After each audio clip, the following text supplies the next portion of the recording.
Hello friends, welcome back to English with Asha ma'am. आज आपके लिए मैं बहुत ही पॉपुलर स्टोरी लेकर आई हूँ। ये एक पोएम की फॉर्म में है, the frog and the Nightingale, और इसको लिखा है विक्रम सेठ ने। तो इसको आपको मैं पूरी की पूरी समरी बताऊंगी। बहुत अच्छी पॉपुलर पोएम है और इसके ज़रिए हम ये सीखेंगे कि खुद पर विश्वास करना कितना इम्पॉर्टेंट है। हम सभी में कोई ना कोई काबिलियत होती है। हर एक व्यक्ति के पास कुछ प्लस पॉइंट होते हैं, कुछ माइनस होते हैं। तो अपने प्लस पॉइंट के ऊपर भरोसा करना कितना इम्पॉर्टेंट है, अदरवाइज क्या होता है, ये हम इस पोएम के ज़रिए सीखेंगे। फ्रॉग मीन्स मेंढक, नाइटिंगेल मीन्स कोयल। Frog and the nightingale. तो आइए शुरू करते हैं। Once upon a time a frog croaked croaked in a marshy land. एक बार की बात है, एक मेंढक क्रोक, ये एक टर्राने की आवाज़ होती है। मेंढक जो आवाज़ करता है उसको बोलते हैं क्रोक। तो क्रोक्ड है, पास्ट टेंस में है कि वो टर्राता था। इन a marshy land. Now land तो हो गया ज़मीन, और किस तरीके की ज़मीन? मार्शी। मार्शी मीन्स जिसमें कीचड़ हो, कीचड़दार। कीचड़दार ज़मीन को बोलते हैं मार्शी। तो एक कीचड़दार ज़मीन पर या एरिया में क्या करता था? आवाज़ करता रहता था, कॉल्ड बिंगल बॉग। और उस मार्शी लैंड का नाम क्या है? बिंगल बॉग। ये सिंगल कॉमा में लिखा गया है और कैपिटल लेटर से है, तो ये प्रॉपर नेम है, नाउन है, कोई किसी जगह का नाम। और वो कौन सी जगह का नाम है जहाँ पे ये फ्रॉग रहता था? तो once upon a time a frog croaked in a marshy land called Bingle bog.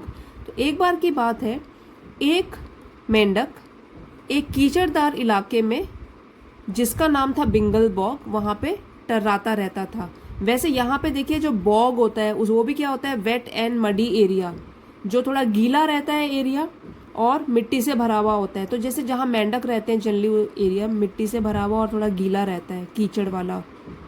Other animals hated his voice. दूसरे जो भी पशु जानवर होते थे, हेटेड वो नफरत करते थे उसकी आवाज़ से। दूसरे जो भी उसको सुनता था उसकी आवाज़ से नफरत करते थे। But all were forced to listen. लेकिन ऑल वो सभी, फोर्स्ड टू लिसन मतलब सुनने के लिए मजबूर थे। फोर्स किया जा रहा था उनको। अब क्यों फोर्स कर रहा था, कौन फोर्स कर रहा है, और वो क्यों इसका जवाब नहीं दे रहे हैं, वो भी आगे पढ़ेंगे। They all were force to listen. वो सब सुनने के लिए मजबूर थे। क्या सुनने के लिए? मेंढक की हार्श टर्राने वाली आवाज़। The loud and unpleasant voice of the frog continued from the sumac tree. Loud means ऊंची, और अनप्लेजेंट जो कानों को बिल्कुल भी अच्छी नहीं लगती है, प्लेजेंट नहीं होती, जो सुनने में अच्छी नहीं लगती, बेकार, बिना दिलचस्पी वाली आवाज़। तो उसकी अनप्लेजेंट आवाज़ जो थी, वॉइस आवाज़ फ्रॉग की, कंटिन्यूड मतलब जारी रहती थी, फ्रॉम द सुमक ट्री। तो ये जो पेड़ है, एक प्रकार का पेड़ है सुमक ट्री। तो इस पेड़ के पास से उसकी आवाज़ें आती रहती थी, और जो कि बस लगातार जारी रहती थी, वो चुप भी नहीं होता था। All efforts were wasted but not able to stop him from his strong determination. All efforts, तो वहाँ पे जितने भी जंगली जानवर थे जो कि मेंढक की आवाज़ से परेशान थे और आसपास रहते थे, ऑल एफर्ट्स, उन्होंने प्रयास किया, लेकिन सारे प्रयास वर वेस्टेड, वो बिल्कुल बेकार हो गए। वर वेस्टेड, एफर्ट्स है, प्लूरल है, इसलिए हमने यहाँ पे वर यूज़ किया हुआ है कि सारे प्रयास तो बेकार हो गए। बट किसी भी प्रयास या किसी भी एनिमल में इतनी क्षमता नहीं थी कि वो रोक सके। हिम यहाँ पे फ्रॉग के लिए यूज़ किया गया कि फ्रॉग को फ्रॉम हिज स्ट्रॉन्ग डिटर्मिनेशन, उसके दृढ़ संकल्प से। और क्या है उस फ्रॉग का दृढ़ संकल्प? कि बस गाना गाते रहना। और गाना क्या गा रहा है? बस टर्रा रहा है। One night one nightingale came there at the sumac tree. एक रात क्या हुआ? एक कोयल केम आई, कम का पास्ट टेंस हो गया, केम आई, देयर वहाँ, एट द सुमक ट्री। तो सुमक ट्री के पास एक कोयल आई, एंड स्टार्टेड सिंगिंग, और उसने गाना गाना शुरू किया। Started singing. Everyone in the bog clapped and admired her melodious voice. Everyone, जिस किसी ने भी सुना, जो भी वहां पर था, इन द बॉग, उस एरिया में, बेंगल बॉग में, क्लैप्ड, उसने तालियां बजाई, एंड एडमायर्ड मतलब प्रशंसा करी, तारीफ करी उसकी मेलोडियस वॉइस, उसकी आवाज जो कि बहुत ही मधुर थी, सुनने में बहुत अच्छी थी, मधुर। मेलोडियस मीन्स मधुर, तो मधुर आवाज की सब लोगों ने तारीफ करी और तालियां बजाई। But the frog feared that now no one would hear him any more. लेकिन सिर्फ एक ने ताली नहीं बजाई, और वो कौन था? फ्रॉग, मेंढक, क्योंकि उसको डर था, फियर्ड मतलब डर था, दैट नाउ कि अब, no one would hear him, कोई भी उसको नहीं सुनेगा, एनी मोर, अब से आगे उसको कोई भी नहीं सुनेगा। मतलब अभी तक तो सुन रहे थे, अब कोयल आ गई है तो कोयल का गाना सुनेंगे, अब फ्रॉग का टर्राना कौन सुनना चाहता है? ये तो बहुत ही अच्छा गा रही है, तो इसलिए उसको डर लग गया। The frog was not happy with the Nightingale. अब जैसे कि फ्रॉग का राज था अभी तक बेंगल बॉग में, अब कोई दूसरा आ गया, उसको इम्पोर्टेंस मिल रही है। Frog was not happy with the nightingale, वो बिल्कुल भी खुश नहीं था कोयल के साथ। Next night as she was ready to sing, अब अगली रात जैसे ही वो कोयल तैयार हुई गाना गाने के लिए, द फ्रॉग इंटरप्टेड, तो फ्रॉग ने क्या किया? रुकावट डाली, बाधा डाली, उसने उसको रोका, इंटरप्ट किया। इंटरप्ट का मतलब है रोकना, रुकावट डालना, बाधा डालना, इंटरप्ट। तो फ्रॉग ने क्या किया? इंटरप्टेड, उसने रोका उसको, and introduced himself as the owner of the tree, और उसने अपने आप को इंट्रोड्यूस किया, अपना परिचय दिया खुद का, एज द, कि वो यहाँ पेड़ का ओनर है, मतलब मालिक है। एक तो बेंगल बॉग का मालिक है, और जो पेड़ है सोमक ट्री, वहां का भी वो मालिक है। इस तरीके से उसने अपना परिचय दिया नाइटिंगेल को।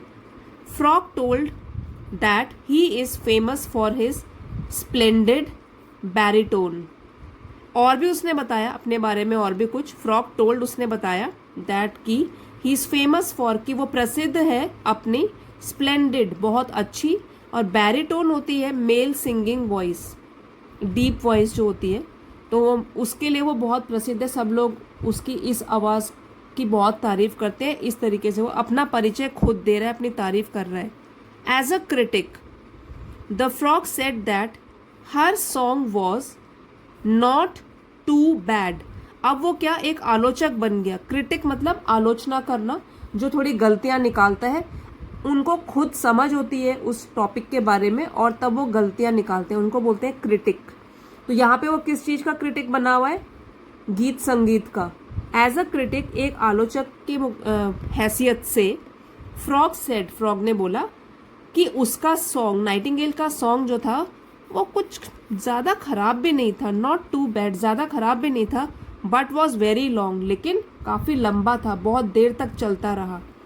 The technique was good but the song lacked power, और भी उसके सॉन्ग का पोस्टमार्टम करते हुए उसने क्या बोला कि उसका जो तरीका था गाने का वो तो अच्छा था, लेकिन जो गाना था उसमें पावर की कमी थी, ताकत या जो भी शक्ति की कमी थी, कुछ खास नहीं था उसका गाना, बहुत लंबा भी था। तो क्या कर रहा है? एज अ क्रिटिक, एक क्रिटिक की हैसियत से, एक आलोचक की हैसियत से वो कमी निकाल रहा है नाइटिंगेल के गाने में। Nightingale was flattered with his reputed critic about her art. तो देखिए, नाइटिंगेल जो थी वो फ्लैटर मतलब खुश हो गई कि इतना बड़ा क्रिटिक, इतना बड़ा आलोचक जो है, रेप्यूटेड कथित तौर पर, क्योंकि वो तो खुद ही तारीफ कर रहा है और वो मान भी रही है, नाइटिंगेल मान भी रही है उसकी बातों को, कि इतना बड़ा जो क्रिटिक है, आलोचक, उसने ध्यान दिया उसकी कला पर और कमियां भी निकाली ताकि वो इस पर सुधार कर सके। अभी तक हमने जितना पढ़ा उससे आपको डीप मीनिंग जानना है स्टोरी का, कि नाइटिंगेल का कैसा नेचर आपको समझ में आ रहा है और फ्रॉग का किस तरीके का नेचर है। ठीक है, अगर नाइटिंगेल सिर्फ फ्रॉग के कहने पर कि मैं तो बड़ा आलोचक हूँ और मैं काफ़ी फेमस हूँ, सब लोग मेरे गाने को पसंद करते हैं, ये वो तुरंत मान गई, और जो इतना अच्छा गाना गाती है वो शक में पड़ गई कि क्या मेरा गाना सही नहीं था। तो इससे आप जान सकते हो कि नाइटिंगेल का क्या नेचर सामने आ रहा है रीडर्स के लिए। तो रीडर्स को समझना है इस बात को, क्योंकि ये जो कहानी है इसका डीपर मीनिंग भी है, वो हमको ध्यान में रखना है। तो अब क्या हुआ, नाइटिंगेल तो फ्लैटर हो गई कि वाह ये कितना अच्छा क्रिटिक है, इसने तो मेरी कमियां निकाल दी, अब मुझे कमी में सुधार करना पड़ेगा जो भी ये बोल रहा है। फ्रॉग टुक हर इनटू कॉन्फिडेंस। देखिए ये जो फ्रेज है टेकिंग समबडी इनटू कॉन्फिडेंस, इसका मतलब होता है किसी का विश्वास जीतना। तो कमियां निकाल निकाल कर अपनी खुद की तारीफ खुद कर करके उसने क्या किया, नाइटिंगेल का विश्वास जीत लिया। Frog took her into confidence and made an evil plan. और साथ साथ उसने एक बहुत ही खतरनाक गलत योजना बनाई, खराब योजना बनाई, to get rid of her. और वो योजना किस बारे में थी, नाइटिंगेल से छुटकारा पाने के लिए। गेट रिड ऑफ मतलब किसी से छुटकारा पाना। He became her trainer. और अब देखिए क्या हुआ, बिकम का पास्ट टेंस हो गया, बिकेम वो बन गया उसका ट्रेनर, ट्रेनिंग देने वाला, प्रशिक्षक बन गया नाइटिंगेल का। खुद गाना आता नहीं है, दूसरों का प्रशिक्षक बन गया है, वो दूसरों का ट्रेनर बन गया। And made her sing excessively for many hours. एक तो ट्रेनर बन गया, मेड हर सिंग, और उसने गाना गवाया नाइटिंगेल से, कोयल से, एक्सेसिवली फॉर मैनी आवर्स, बहुत ज़्यादा घंटों तक। ठीक है, एक्सेस मतलब ज़रूरत से ज़्यादा। तो यहाँ पर है कि ज़रूरत से ज़्यादा घंटों तक एक छोटी सी चिड़िया से उसने गाना गवाया लगातार। He started pointing out her mistakes. और तब उसने शुरू किया निकालना, पॉइंटिंग आउट, पॉइंट आउट करना, निकालना उसकी गलतियाँ, एंड ड्रॉबैक्स, और जो भी कमी थी उसमें, अननेसेसरी एंड फॉल्सली। तो एक तो है बिन जिसकी ज़रूरत भी नहीं थी उस तरीके से, और गलत तरीके से। जो कमियां है भी नहीं वो भी उसकी कमियां गिना रहा है। लेकिन नाइटिंगेल कैसी है, वो सब चीज़ें मान रही है, वो सोच रही है कि ये तो बहुत महान आदमी है जो मेरे आगे आ गया और मेरी गलतियां, मेरा गुरु बन के मेरी गलतियां बता रहा है मुझे और मुझे इनमें सुधार करना है। The nightingale received a huge response from miles gathered around to listen to her sweet song. अब जो नाइटिंगेल थी जब भी गाना गाती थी, शी रिसीव्ड, उसको मिलता था, ह्यूज रिस्पॉन्स, बहुत ही अच्छी प्रतिक्रिया। रिस्पॉन्स प्रतिक्रिया बाकी लोगों से जो सुनने के लिए आते थे, फ्रॉम माइल्स, मीलों से उसका गाना सुनने के लिए लोग आते थे। गैदर्ड जो इकट्ठा होते थे, अराउंड उस बिंगल बॉक के आसपास, to listen to her sweet song, उसका मधुर गाना सुनने के लिए जो भी इकट्ठा होते थे। तो अच्छी प्रतिक्रिया मिलती थी जब वो गाना गाती थी। And the frog took the money as an admission fee. अब क्या किया, फ्रॉग ने क्या करना शुरू किया, जितने भी लोग गाना गाने आते हैं उसने पैसा कमाना शुरू कर दिया, इसके ऊपर एडमिशन फीस लगा दी कि जो नाइटिंगेल का सुंदर गाना सुनने आएगा उसको थोड़ी फीस देनी पड़ेगी। इस तरीके से आप देख सकते हैं कि फ्रॉग कैसा है, मनी माइंडेड भी है, उसने अपना बिजनेस स्किल शुरू कर दी है यहाँ। But the strain of training and singing was too much. लेकिन जो स्ट्रेन मतलब तनाव पड़ना, छोटी सी चिड़िया है, जब लगातार अपना गले का इस्तेमाल कर रही है, डे इन डे आउट अपनी प्रैक्टिस करती जा रही है, तो स्ट्रेन पड़ा उसके गले पर। ट्रेनिंग मतलब प्रशिक्षण, जब वो प्रैक्टिस कर रही है उसका तनाव पड़ा।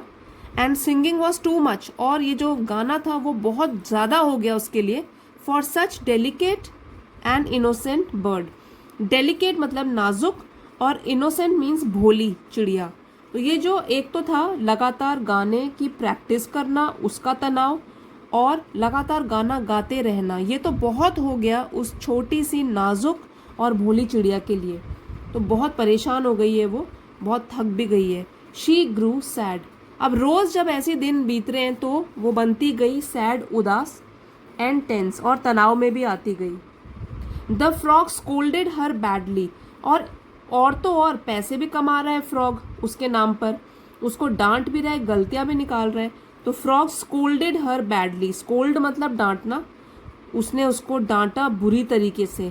स्कोल्ड यहाँ पे वर्ब है और ये हो गया एडवर्ब, किस तरीके से स्कोल्ड किया, बुरी तरीके से, बैडली एडवर्ब है। And said that she could not sing sweetly any more, क्योंकि उसकी आवाज़ भी अब थोड़ी सी खराब हो रही है, उसमें खराश आ रही है, क्योंकि बहुत ज़्यादा प्रैक्टिस कर ली उसने। तो अब वो क्या कह रहा है, उसको डांट रहा है और बोल रहा है कि तुम अब बिल्कुल भी अच्छा गाना नहीं गा सकती हो और ज़्यादा।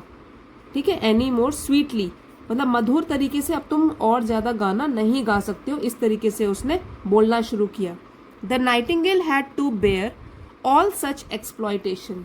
तो नाइटिंगेल सुनती जा रही है, बिल्कुल भी विरोध नहीं कर रही है, और वो सोच रही है कि सचमुच ही फ्रॉग को तो पता नहीं कितना ज़्यादा आता होगा, संगीत के बारे में कितना ज्ञान होगा। तो नाइटिंगेल हैड टू बेयर, उसको झेलना पड़ा, हैड टू बेयर झेलना पड़ा, ऑल सच एक्सप्लॉयटेशन, और एक्सप्लॉयटेशन होता है शोषण। तो फ्रॉग की तरफ से जितना भी शोषण हो रहा है वो नाइटिंगेल को पूरा का पूरा झेलना पड़ा। She lost the sweetness of her voice.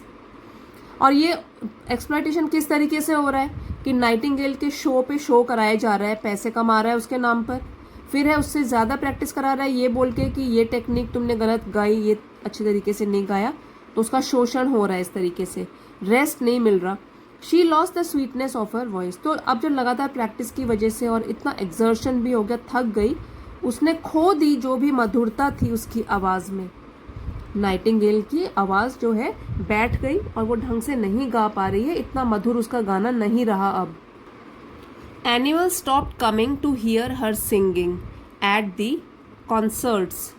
Concert का मतलब होता है संगीत के कार्यक्रम। तो अब जो एनिमल्स पहले आया करते थे उसका मधुर गाना सुनने के लिए, स्टॉप्ड कमिंग उन्होंने आना बंद कर दिया, टू हियर सुनने के लिए, हर सिंगिंग उसका गाना, एट द कॉन्सर्ट संगीत के कार्यक्रम में आना उन्होंने बिल्कुल बंद कर दिया। अब ऑडियंस ही नहीं रही। The frog was very angry due to her failure.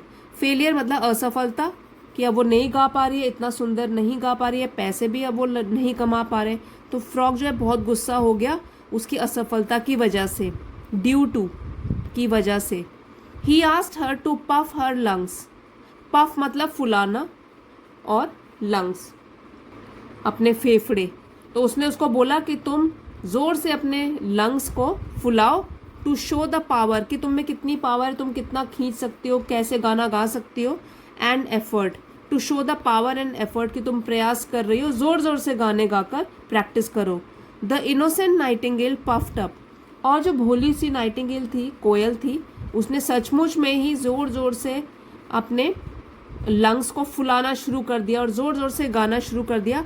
But her when burst, लेकिन जो उसकी नस थी, वेन नस, बर्स्ट मीन्स फट गई, ज़्यादा स्ट्रेन पड़ गया, वो फट गई, एंड फाइनली शी डाइड, और आखिरकार वो मर गई।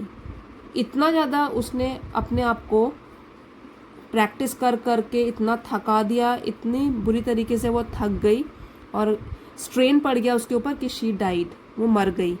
Cunning fox described her as a stupid creature. अब जो ये कनिंग धूर्त मेंढक था, उसने जब लोगों ने पूछा कि क्या हुआ नाइटिंगेल को, कैसे मरी, तो उसने कैसा विवरण दिया, किस तरीके से उसके बारे में डिस्क्राइब किया कि ये तो एक बेकार सी, स्टूपिड, बुद्धू सी चिड़िया थी। स्टूपिड बोला उसको, जब लोग पूछने आ रहे हैं तो क्या बोल रहा है, डिस्क्राइब कर रहा है उसको कि वो तो एक बेकार सी, बुद्धू सी चिड़िया थी। The frog said that she was nervous, tense and prone to influence. ये भी बताया उसकी कमी निकालते हुए कि जो नाइटिंगेल थी, कोयल थी, वो हमेशा नर्वस रहती थी, घबराई हुई रहती थी, टेंस हमेशा तनाव में रहती थी, एंड प्रोन टू इन्फ्लुएंस, इसका मतलब होता है कि प्रोन टू मीन्स लाइकली, कि हो सकता है, और इन्फ्लुएंस किसी के प्रभाव में आना। तो ये जो नाइटिंगेल थी वो लोगों से प्रभावित बड़ी जल्दी हो जाती थी, या प्रभावित होने की संभावना ज़्यादा थी इस चिड़िया में। तो इस तरीके से वो उसकी बारे में डिस्क्राइब कर रहा है जो भी पूछने आ रहे हैं। The frog got the victory. तो अब जब नाइटिंगेल नहीं रही तो कौन, किसकी जीत हो गई, विक्ट्री फ्रॉग की, मेंढक जो है उसकी जीत हो गई। And started his unpleasant singing, और उसने शुरू कर दिया अपना बेकार का गाना, इन द बिंगल बॉग, उसी बिंगल बॉग में जहाँ का वो पहले मालिक था, जहाँ पे लोगों को बोर करता था, वहाँ पे उसने फिर से अपना बेसुरा गाना शुरू कर दिया। तो फ्रेंड्स देखिए, फ्रॉग और नाइटिंगेल के ज़रिए यहाँ पे मेटाफर की तरह यूज़ किया गया, रूपक की तरह। तो फ्रॉग और नाइटिंगेल की तरह बताया गया है कि हम ह्यूमंस होते हैं, इंसान होते हैं इनकी तरह। तो फ्रॉग की तरह तो वो लोग हो गए जिनको ज़्यादा एक्सपीरियंस होता नहीं है, दिखावा ज़्यादा करते हैं, बहुत ज़्यादा आगे बढ़ के बोलते रहते हैं लेकिन नॉलेज बिल्कुल नहीं होती। जैसे बोलते हैं थोथा चना बाजे घना, मतलब अंदर दिमाग में कुछ नहीं है लेकिन फिर भी उछल उछल के अपनी नॉलेज दिखाने की कोशिश कर रहे हैं। ये तो हो गया फ्रॉग। और नाइटिंगेल बहुत इंटेलिजेंट है, बहुत सारी क्वालिटीज़ हैं उसमें, लेकिन क्या कमी है उसमें? कॉन्फिडेंस की कमी है। अपने ऊपर विश्वास ही नहीं है कि जो मेरे अंदर क्वालिटीज़ है वो सचमुच में मुझे यूनिक बनाती हैं। तो नाइटिंगेल की तरह भी लोग होते हैं, फ्रॉग की तरह भी लोग होते हैं।